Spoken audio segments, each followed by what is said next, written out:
അനുഗ്രഹവും കൊടുത്ത് ബഹുമാനിച്ച മഹാവ്യക്തിയാണ് മദീനത്തുൽ മുനവ്വറ മുഹമ്മദുർ റസൂലുള്ളാഹി സ്വല്ലല്ലാഹു അലൈഹി വസല്ലം.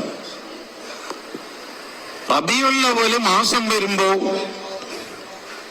കുറഞ്ഞ ചില മനുഷ്യന്മാർ എതിർപ്പ് പ്രകടിപ്പിക്കുകയും കളിയാക്കുകയും ചിരിക്കുകയും എഴുതുകയും പ്രചരിപ്പിക്കുകയും കാണുമ്പോൾ എനിക്ക് ഇമാം അബൂ ഹനീഫ റഹിമഹുല്ലാഹ് മഹാനവറുകളുടെ ഒരു ചരിത്രം ഓർമ്മ വരികയാണ്.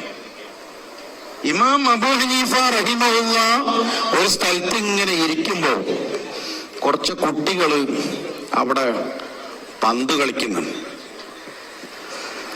ആ പന്ത് പോയി ഇമാം അബൂ ഹനീഫ റളിയല്ലാഹു അൻഹുവിന്റെ അടുത്തെത്തി.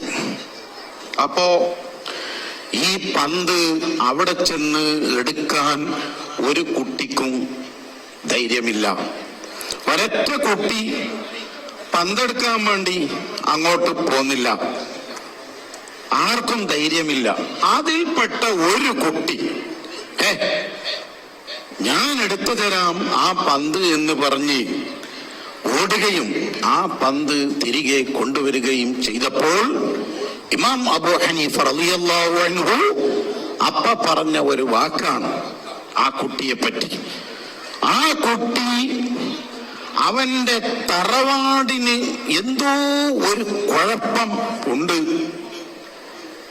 അവന്റെ കുടുംബത്തിന് എന്തോ ഒരു കാര്യമായ കുഴപ്പമുണ്ട്, ഇല്ലെങ്കിൽ എന്റെ മുമ്പിൽ വന്ന് ഇങ്ങനെ ആ പന്തെടുത്തു പോകാൻ ധൈര്യം വരില്ലായിരുന്നു ഇമാം അബൂ ഹനീഫ റളിയല്ലാഹു അൻഹു പറഞ്ഞത്. അതുകൊണ്ട് ഈ വിമർശകരെ കാണുമ്പോൾ എനിക്ക് ഇവരെ പറ്റി പറയാനുള്ളത്, ഇവന്റെ തറവാടിന് എന്തോ ഒരു പ്രശ്നമുണ്ട്, ഇല്ലെങ്കിൽ ഇങ്ങനെ സാധിക്കൂല.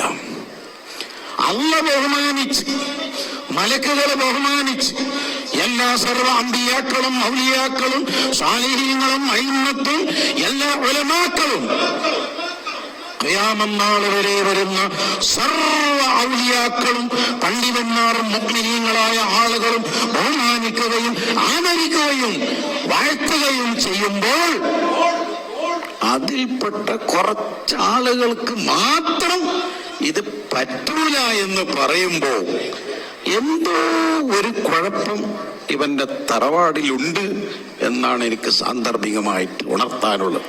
അല്ലാഹു സുബ്ഹാനഹു വ തആല നമ്മുടെ മജ്ലിസ് ബറക്കത്തുള്ള മജ്ലിസാക്കി തരുമാറാകട്ടെ. അല്ലാഹു തആല നമ്മെ എല്ലാ ആഫത്തുകളെ തൊട്ടും മുസീബത്തുകളെ തൊട്ടും പ്രയാസങ്ങളെ തൊട്ടും ദുഃഖങ്ങളെ തൊട്ടും ദുരിതങ്ങളെ തൊട്ടും ഒക്കെ അള്ളാഹു നമ്മെ ദൂരീകരിക്കുമാറാകട്ടെ.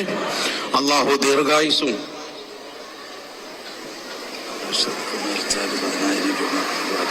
അഷ്റഫ് നീർച്ചാൽ ദുആ ചെയ്യാൻ വേണ്ടി 10,000 രൂപ ഇവിടെ നൽകിയിട്ടുണ്ട്. മുഹമ്മദ്